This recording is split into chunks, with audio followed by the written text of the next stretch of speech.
Dialysis lab.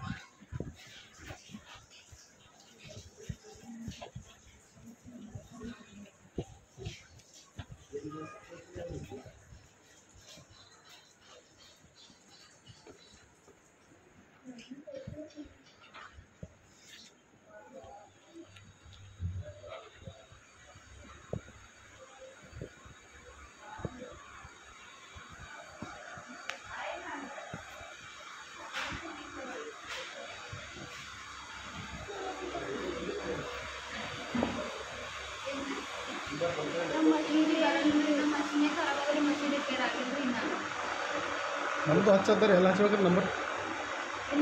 Number ಹಚ್ಬೇಕಂತ dialysis ಅದೇ ನಾವು ಅಲ್ಲಿ ನಂಗೆ ಗೊತ್ತಿಲ್ಲ, ಅದಕ್ಕೆ ಕೇಳಕ್ಕೆ ಬಂದಿನಿ.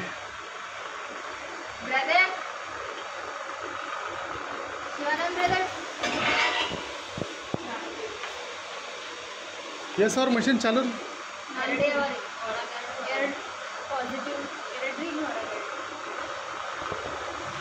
ಪಾಸಿಟಿವ್ ಅಂದರೆ ಅವ್ರಿಗೆ ಸಪ್ರೇಟೇ ಮಾಡ್ತಾರೆ.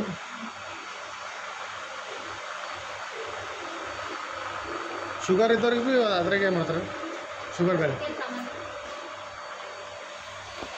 ನಂಬರ್ ಎಲ್ಲಿ ಬರ್ಸ್ಕೊಂಬರ್ಬೇಕು ರೀ?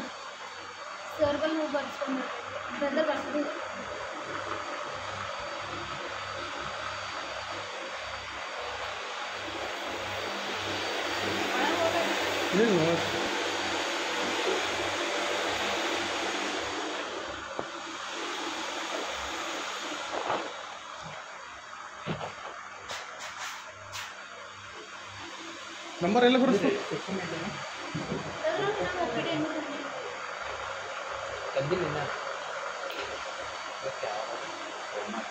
ಡಾಕ್ಟರ್ ಇರ್ತಾರೆ ನೋಡಿ, ನೆಫ್ರಾಲಜಿಸ್ಟ್ ಅವ್ರಿಗೆ ಭೇಟಿಯಾಗಿ ಬರ್ರಿ. ಅವ್ರಿಗೆ ಭೇಟಿಯಾಗಿ ಬರ್ರಿ, ನಾವು ಇಲ್ಲಿ ರಿಜಿಸ್ಟ್ರೇಷನ್ ಮಾಡಿಸ್ಕೊತೀವಿ. ಯಾವಾಗ ಬರ್ತದೆ ನಂಬರ್? ಏನು ನಂಬರ್ ಬರ್ತಾವಂತಲ್ರಿ?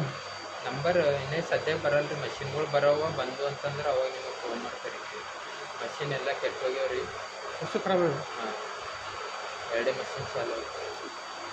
ನಮ್ಮನ್ನೇ ರೆಗ್ಯುಲರ್ ಪೇಷಂಟ್ಗಳೇ ವೇಟಿಂಗ್ ಅವ. ಒಮ್ಮೆಲೆ 5 ಮಷಿನ್ ಖರಾಬ್ ಆಗ್ಯಾವ ರೀ, ಹೊಸ ಬರತ್ತನ್ನ ವೇಟಿಂಗ್ ಅಷ್ಟೇ. ಎಷ್ಟು ರೀ? 50 ಪೇಷಂಟ್ಸ್ ರಿಜಿಸ್ಟರ್. 50 ಪೇಷಂಟ್? 50 15 ಇಲ್ಲ 50 ಪೇಷಂಟ್ ಹೊಸ ರಿಜಿಸ್ಟ್ರೇಷನ್ ಅವ ರೀ. ನಮ್ಮನ್ನು ವೇಟಿಂಗ್ ಅವ regular patient. Regularly Abhi pending ಬರೋವ ಬಂದು ಅಂತಂದ್ರೆ ಅಡ್ಜಸ್ಟ್. ಯಾವಾಗ ಬರ್ಬೇಕು ರೀ? ಯಾವಾಗ ಜಮಾ ಹೋದ್ಮೇಲೆ ಬರ್ಬೇಕು ರೀ? ಮತ್ತು ಈ ಬಡವ್ರಿಗೆ ಈಗ ಸರ್ಕಾರ ದಕ್ಕನೆ ಅಂದ್ರೆ ಬಡವ್ರದ್ದು ಇರ್ತದೆ. ಈಗ ನಮಗೆ ರೊಕ್ಕ ರೂಪಾಯಿ ಇದೆ ಅಂದ್ರೆ ನಾವೇ ಇಲ್ಲಿ ಕೆಳಗೆ ಬರುತ್ತೆ, ಹೊರಗೆ ಮಾಡಿಸ್ಕೊತಿದ್ದು. ಬಟ್ ಈಗ ಏನು ಮಾಡ್ಲಿಕ್ಕೂ ಆಗಲ್ಲ.